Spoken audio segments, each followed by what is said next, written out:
Summertime mowing, hay baling, etc. always sells a lot of PTOs. So I'm going to show you how to know if you need to consider a replacement assembly or whether you need to fix your own. So let's start with a couple questions. 540 or 540 and 1000? If you don't know, here's how you tell. 540 only will not have that snap ring, which means it cannot be replaced.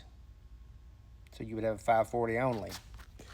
Guys with 540s, you can swap out to a 540 and 1000. It's just not very economical unless you've got a bad 540. At that point, that's when you should change. You bought the tractor with a 540, you got a deal on it, and now you wish you had a dual speed. It's not that economical. Second thing is the marked number on the housing. You will have to remove these pieces to get to it, but if you're looking for individual parts, it's required, because you can't just say, well, they're all the same, because they're not.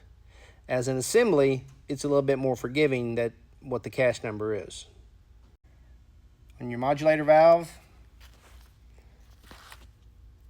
there's two different designs, if you will. Of course, the mark number on the housing will tell us which modulator you have.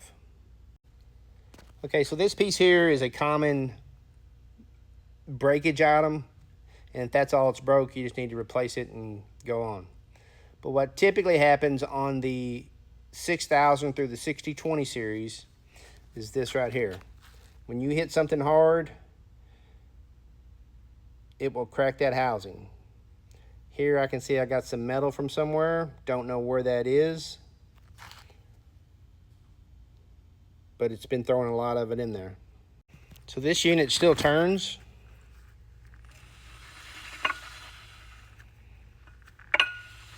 So if a guy's looking at it, you know, he may not think that he's got a major problem. And the only major problem about this is that some of those housings are no longer available. And that's where you get into a part free-for-all.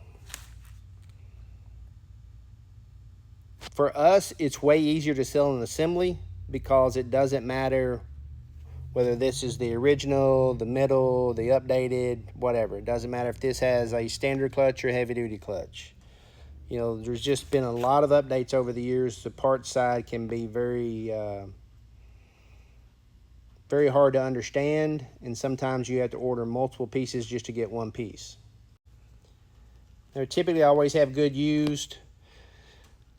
I really want to keep rebuilts together, but I can't find a shop that will dedicate, I guess, the work to get them done. So we struggle with that. So good used. We also have, right now what we're having to do, because we can't get the work done, is that if they have any sort of fire, then we'll piece them out. So we do have a lot of parts and pieces. It just doesn't work very good by part number. All of these parts have a marked number on them, and that is the easiest way for us to help you. So if you call in with a part number that your dealer gave you, we're going to need a little bit more information to help you. We do have an upgrade version where this is, it's actually kind of been fixed, I guess is what I would say.